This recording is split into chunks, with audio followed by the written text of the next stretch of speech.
Amis joueurs, bonjour, j'espère que vous allez bien chez vous, ici ça va extrêmement bien, c'est Thomas, et je suis ravi de vous retrouver pour une toute nouvelle vidéo explication de règles détaillées sur la chaîne.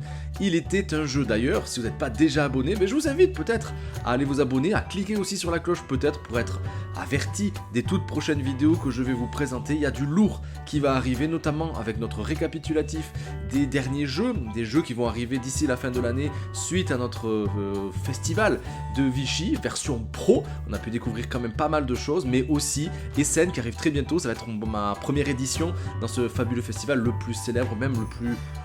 là où il y a le plus de monde finalement, le salon le plus réputé du monde. Donc j'ai vraiment hâte de vous faire mon petit récap d'un petit peu tout ça. Mais si vous êtes là, c'est aussi pour voir, et surtout, je pense, ce fabuleux jeu dont tout le monde parle en ce moment, c'est Clockworker, édité chez Silex. C'est de 2 à 4 joueurs à partir de 12 ans quand même, pour des parties de 45 minutes environ. Ambiance post-apocalyptique, la Terre a été ruinée par les humains, des petits robots vont tenter de réanimer, de restaurer, de réparer les usines pour faire de la Terre un nouvel endroit à peupler. Je pense que peut-être ça peut vous faire penser à un dessin animé assez célèbre. Clockworker, c'est un engine building, comprenez par là une gestion, on va dire une création de moteur de jeu, où chaque joueur va devoir construire progressivement son jeu, qui va s'étoffer, donner de plus en plus d'ampleur aussi à son propre jeu, et ainsi peut-être l'amener jusqu'à la victoire. Ce qui marque surtout dans ce jeu, c'est sa direction artistique, on va y revenir pendant la présentation du jeu, mais aussi sur ma conclusion que je trouve juste aux petits oignons. C'est juste très très beau, vous êtes nombreux sur les réseaux à m'en faire part, ce jeu vous intrigue et c'est aussi pour ça que je vous propose d'en faire une vidéo dédiée, explicite, avec toutes les règles détaillées pour pouvoir commencer une partie de Clockworker, mise en place, déroulement du jeu, comment on arrive à la fin et ma conclusion aussi. Installez-vous confortablement, c'est parti pour la vidéo de Clockworker, à tout de suite.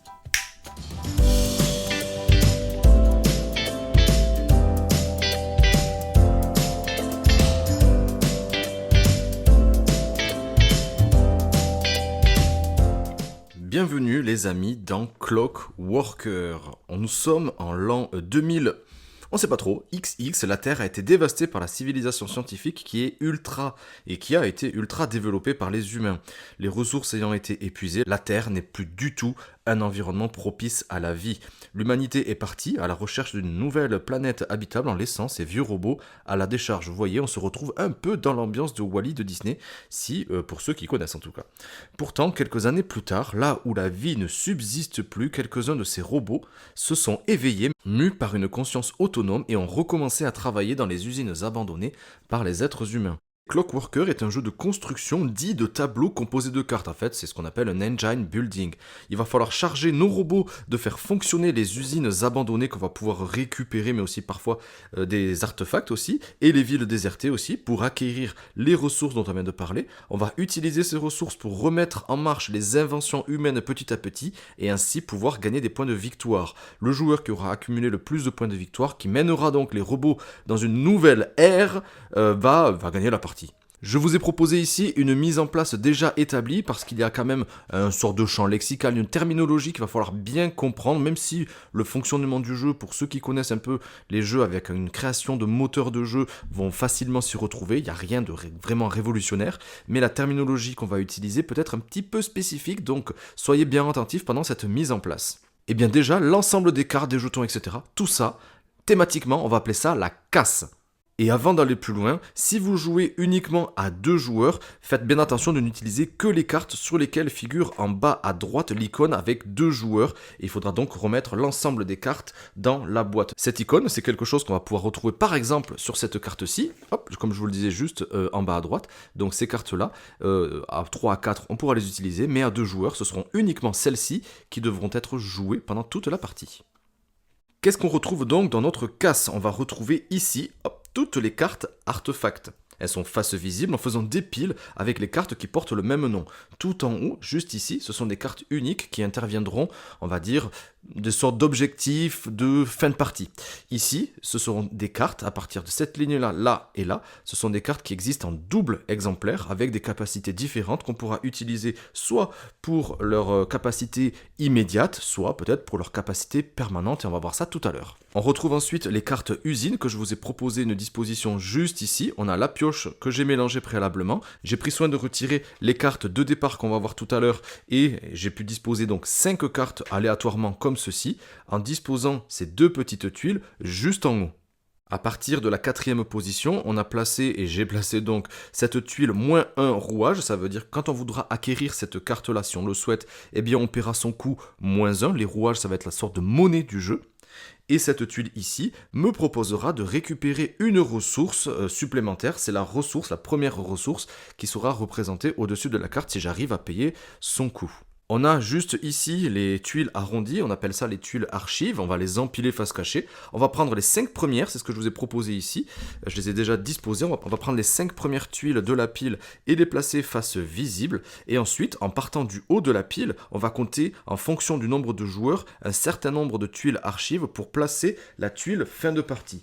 La tuile fin de partie, c'est ceci. Hop là, on va le mettre dans le bon sens. Cette tuile fin de partie, comme son nom l'indique, quand on va la dévoiler, eh bien ça signera la fin de partie, on va voir ça tout à l'heure. Donc à 4 joueurs, on va la placer sous la 10e tuile, à la partie à 2 joueurs, on va la placer sous la 6e tuile, et à 3 joueurs sous la 8e tuile archive. Ici, on a l'emplacement des réserves, on va dire, avec les rouages qui compteront pour 5 rouages, les rouages uniques, hop, juste ici, les points de victoire, 5 points de victoire, 1 point de victoire juste là, les cubes des différentes couleurs qui vont représenter les différentes ressources du jeu avec les jokers en jaune, c'est souvent le cas, et ici, tout plein de petits pions robots qui vont nous... Hop là. Et ici, tout plein de pions... Oh, dis donc. Et ici, tout plein de pions robots qui vont nous servir justement à activer nos cartes, récupérer des ressources, peut-être créer d'autres robots et pouvoir ainsi créer notre moteur de jeu. Pour commencer la partie, chaque joueur va récupérer une usine de départ représentée avec ce symbole-là. Ce sont des usines avec exactement la même configuration. Et vous voyez qu'il y a des petits emplacements qui sont juste ici. Et bien justement, on va commencer par les combler avec les 6 petits robots qu'on va récupérer. On va en placer un robot par encart et il va donc nous rester 2 petits robots pour peut-être la suite de la partie. En fonction du nombre de joueurs, vous allez récupérer des rouages, comme je vous le disais, c'est la monnaie du jeu. Pour une partie à 2 joueurs, chacun va récupérer 4 rouages, mais si vous jouez à 4 joueurs, les premiers et deuxièmes vont recevoir 3 rouages, le troisième va recevoir 4 rouages, et le quatrième, 5 rouages. Peut-être que ça vous a intrigué, vous avez vu les petits robots qui sont juste ici, et dans la règle du jeu, c'est pas précisé à quoi ça sert, à part celle-ci, qu'on pourrait reconstituer et placer, hop, comme ça à la verticale, qui représente le jeton de premier joueur. Ici, on retrouve une tuile d'aide de jeu, hop, que j'avais mis à l'envers d'ailleurs, et qui va revenir sur tout ce qu'on va dire, que ce soit la pictographie juste ici, mais aussi le déroulement des tours de jeu, hop, qu'on peut voir juste là, qui va être très intéressant, très utile pour s'y référer. On voit qu'il y a une phase principale de récupération et une phase d'action avec un choix parmi plusieurs actions. Et c'est ce qu'on va détailler maintenant. Donc le déroulement du jeu, il est très simple. Dans ce jeu, il y a 2 phases. La première, la phase de récupération, on va récupérer les capacités de nos cartes, en tout cas on va voir comment ça va se dérouler, et la deuxième phase, c'est la phase d'action, où on va choisir tout simplement une action à réaliser, et peut-être même plusieurs actions, on va voir ça pendant le jeu.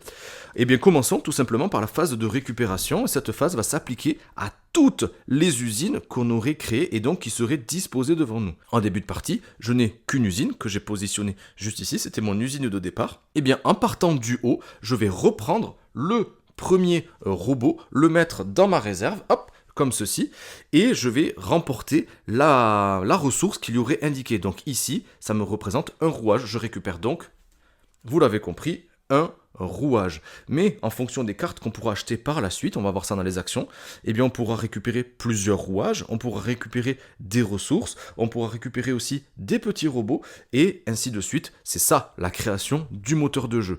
Comme je vous le rappelle, là je n'avais que mon usine de départ, mais après, quand j'aurai plusieurs usines, je vais récupérer sur chaque usine le premier robot en partant du haut, et ainsi récupérer d'autant plus de ressources. Mais bien sûr, voilà, c'est là aussi qu'il va falloir gérer son jeu. Si aucune de nos usines n'accueille le moindre robot, eh bien tant pis, rien ne va se passer. Une fois que c'est fait, hop, on passe à la deuxième phase, la phase d'action.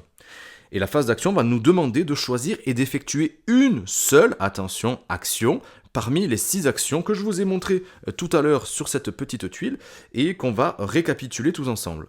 Et attention aussi, on ne pourra choisir une action que si on est en mesure de l'effectuer dans son intégralité. A noter que certains artefacts, c'est les cartes qui sont ici, vont peut-être permettre d'améliorer les actions qu'on va effectuer, et pour ça on pourra se référer à la règle de jeu pour voir toutes les actions et leurs détails de ce que ça nous amènerait. C'est ce qu'on peut retrouver dans les règles du jeu, hop, juste ici, il y aura le détail pour chacune des cartes, c'est très bien écrit, c'est très facile à comprendre également. La première action qu'on pourra réaliser, c'est l'extraction. Vous allez voir, la terminologie est très précise dans cette ambiance post-apocalyptique et dans cette ambiance d'usine, de reconstruction, et en tout cas d'essayer de remettre un renouveau dans cette terre désolée. Donc la première action, c'est l'extraction. On va tout simplement choisir une usine avec au moins un robot présent. On va dire que je vais choisir mon usine de départ. On va reprendre le robot placé le plus haut dans cette usine et on va gagner la ressource représentée sur la case où il se trouvait. Donc là, hop, je peux faire ceci pour débuter, hop, je le reprends, et je vais donc gagner la ressource qu'il y a indiquée, ici, un nouveau rouage. Ça, c'était la phase d'extraction. On a ensuite l'action de répartition. La répartition va nous demander de choisir une usine disposant au moins d'une case vide, et on va pouvoir placer autant de robots qu'on le souhaite sur cette carte usine, tout en gardant à l'esprit que chaque case ne peut accueillir qu'un seul robot à la fois. On pourra donc placer sur cette usine autant de robots qu'on le souhaite, tant que les cases sont vides. Et bien peut-être, voilà, si j'ai décidé de réaliser cette action-là, je vais pouvoir replacer, hop, mes robots comme ceci, me permettant, pendant la phase de récupération à mon prochain tour, de récupérer directement la ressource la plus haut placée. Mais, je pense que vous l'avez compris aussi, plus on va attendre et plus souvent les ressources vont être peut-être un peu plus bénéfiques. Mais ça sera un risque parce que, le tour d'après, cette carte sera totalement vide et vierge de robots et donc cette carte ne serait plus utilisable. Il va peut-être falloir utiliser cette action répartition pour ne pas se retrouver un peu dans l'embarras et ne gagner aucune ressource pendant son tour de jeu. À noter que lorsqu'on disposera de 6 cartes ou plus dans notre aire de jeu, c'est-à-dire les cartes en comptant notre carte de départ, que ce soit les artefacts, les usines et l'usine de départ, comme je vous le disais, on pourra envoyer des robots vers une usine supplémentaire, c'est-à-dire qu'on pourra regrouper nos robots qu'on aurait dans notre base, et bien on pourra les mettre et les dispatcher dans 2 usines différentes. Ça s'appelle Restaurer la civilisation et c'est indiqué sur la tuile d'aide de jeu que je vous ai précisé au début de cette vidéo. Et vous voyez, c'est quand même bien fichu et c'est bien indiqué, donc je pense pas que vous puissiez oublier. Comme toujours, pour éviter la triche, le placement des robots se fera toujours de haut en bas, en commençant par la première case vide disponible et sans sauter aucune case. Par exemple, si je me retrouvais avec cette carte usine qui était totalement vide, si j'ai que 2 robots à ma disposition, je ne vais pas pouvoir décider de mettre les robots juste en bas et ainsi ne récupérer que des trucs très avantageux pour mon prochain tour de jeu. Non, il faudra que je commence par placer mes robots en commençant par le haut. On passe tout de suite à la troisième action possible, la réaffectation. Qu'est-ce que c'est ? Eh bien, on va pouvoir choisir une carte usine disponible face visible dans la casse, utiliser nos rouages pour payer le coût indiqué et ainsi récupérer cette usine et la placer face visible devant nous. On pourra ensuite placer autant de robots qu'on le souhaite sur cette carte usine, tout en se souvenant qu'on ne pourra placer qu'un seul robot à la fois par case disponible. On ne pourra pas placer 2 robots par petit rond et on commencera toujours par le haut. Donc disons par exemple que je décidais d'utiliser cette action-là, de dépenser 5 rouages pour m'acheter cette carte-ci, que je vais pouvoir placer directement dans mon aire de jeu, juste là. Et c'est une action qui me permet de placer directement et autant de robots que je le souhaite. Mon usine comporte une case vide, je vais déplacer les cartes usines, en révéler une autre pour le prochain joueur. Comme je vous l'ai dit au tout début de cette vidéo, pendant la mise en place, on retrouve 2 tuiles qui sont ici, qui me permettraient, si je le désire, d'acheter cette carte ou cette carte-là avec un certain bonus. Si j'achète la carte qu'il y a positionnée sous cette tuile-là, avec marqué -1 rouage, eh bien je vais tout simplement payer son coût -1. Je pense que ça c'était facile à comprendre, vous avez compris. La carte qui se situe sous cette tuile-là me permettra de récupérer, en plus de pouvoir placer mes robots dessus et de récupérer cette carte, de récupérer directement la première ressource indiquée sur la carte. Donc ici, si j'achète cette carte pour un coût de 4, je vais récupérer directement une ressource bleue. On passe à la quatrième action, la réparation. La réparation nous permet de choisir un artefact dans la casse. Je vous rappelle que les artefacts, ils sont juste ici. On paiera bien évidemment son coût, on la prend et on la place face visible devant nous. A noter que chaque artefact dispose de capacités qui pourront être résolues en suivant les icônes représentées tout en bas de la carte. Sauf certaines cartes, je vous laisserai vous référer quand vous aurez le jeu entre les mains. Le joueur qui a acquis cette carte artefact pourra activer la capacité au cours de ses prochains tours et donc pas immédiatement. Et pour ça, c'est comme je vous le disais, tous ces artefacts-là sont répertoriés et hop, juste ici dans les règles de jeu et vous pourrez voir en détail tout ça. Il y a bien sûr des cartes qui me permettent d'activer immédiatement une action. Par exemple ici avec le petit logo éclair, ça me permet de récupérer 5 rouages immédiatement. D'autres cartes qui ont un effet permanent et qui me permettent à chaque fois que je vais créer un robot de récupérer une ressource de mon choix. Et en plus de ça, à la fin du jeu, ça me rapportera 2 points de victoire. Mais attention, ici on n'utilise pas les rouages pour acheter ces artefacts-là, on va devoir utiliser des ressources. Donc ici, une ressource rouge, 2 ressources bleues et 0 de verte, tout en sachant que les ressources jaunes font office de joker et donc peuvent être utilisées pour acheter n'importe quelle carte avec n'importe quelle ressource dont vous ne disposeriez pas les petits cubes. Un autre type de carte à artefact, je l'ai récupéré juste ici. Celle-ci me dit qu'à chaque fois que je vais acheter une carte artefact, c'est une carte avec un dos bleu. Hop, regardez, c'est celle-ci. Ça, comparativement aux cartes usines qui ont un dos rouge, eh bien à chaque fois que je vais créer une carte artefact désormais, c'est ce qui est marqué là, je vais récupérer 2 points de victoire, sachant que celle-ci me rapporte 0 point de victoire à son acquisition, et en tout cas pour la fin de partie, elle ne vaudra aucun point si je n'achète pas d'autres artefacts. Donc c'est peut-être une carte à acheter précocement. Mais là, pour savoir utiliser les cartes bien comme il faut, eh bien, ça demande certaines parties. A noter qu'un joueur ne pourra jamais avoir 2 exemplaires d'un même artefact. Comme je vous le disais, les artefacts juste en haut, ce sont des artefacts uniques qui vont nous rapporter des points en fin de partie selon ce qu'il y aurait indiqué. Et les artefacts ici sont présents en 2 exemplaires à chaque fois, mais donc on pourra en récupérer qu'une seule de chaque. Donc oui, ça va être un peu la bataille pour les artefacts qui seraient les plus prisés pendant la partie, pendant le cours de la partie. La 5e action, c'est la communication. La communication va nous demander de choisir une tuile argile, celle que l'on souhaite, en payant son coût. Par exemple, ici, je peux récupérer celle-ci, dire que je fais cette action de communication, payer 4 ressources vertes et gagner immédiatement 6 points. En tout cas, c'est une tuile que je vais récupérer et qui me comptabilisera donc 6 points de victoire à la fin. Ce qu'on va faire ensuite, c'est qu'on va dévoiler une autre tuile, la placer juste en bas. Donc les actions que ça nous demandera de réaliser seront différentes. Ici, ça me demande de dépenser 6 rouages pour gagner 6 points de victoire à la fin de la partie. Et vous l'avez compris, quand la tuile avec marqué fin va être révélée de cette façon-là, donc si la tuile révélée est la tuile fin, on la retire immédiatement du jeu, on va révéler une autre tuile archive qu'on va placer à la casse, et ça va indiquer que la partie se terminera à l'issue de ce tour de jeu. Donc attention à celui qui va peut-être provoquer la fin du jeu. Et la dernière action possible, c'est tout simplement une recharge qui va nous permettre de gagner 2 rouages. On va dire que c'est une action par défaut, que quand peut-être nos usines ne posséderaient pas de robots, auquel cas, eh bien ça sera, comme je vous disais, une action par défaut.